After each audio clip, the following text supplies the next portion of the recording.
যে গান পরিবারের সকলকে নিয়ে শোনা যাবে না এরকম কোনো গান আমি গেয়েছি। জন্মদাতা পিতা পৃথিবী থেকে চলে গেছেন, আপনারা যারা আছেন তাদের সাথে নিয়ে বাকি জীবনটা চলতে চাই এবং সুস্থ সঙ্গীত চর্চার মধ্য দিয়েই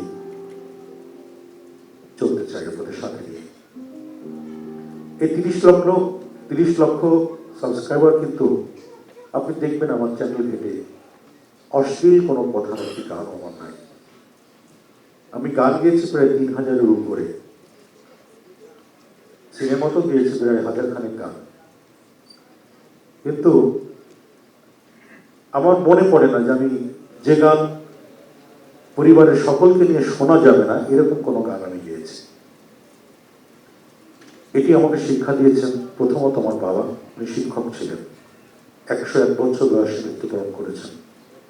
তার পরবর্তীতে আমার অগোচর জীবনটাকে সঙ্গীতে জীবন সুন্দর সুস্থ করার জন্য যে মানুষটি সার্বক্ষণিক আমাকে শিক্ষা দিয়েছেন,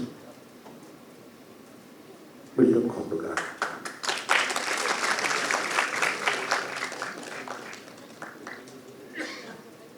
এই জন্য প্রতিটি মানুষের চলার জন্য, তার জীবনকে সুস্থ সুন্দর করার জন্য অভিভাবক লাগে, তাছাড়া সম্ভব হয় না। আমরা যারা কাজ করি, কাজের ভালো মন্দ বিচার বিবেচনা ভুল ত্রুটি ধরে দেওয়ার জন্য একজন মানুষ লাগে। আমি পেয়েছি। সামনে বসা হীরা ভাই, শামসুদ্দিন হীরা ভাই আমার জীবনে অন্যরকম একটি শক্তি,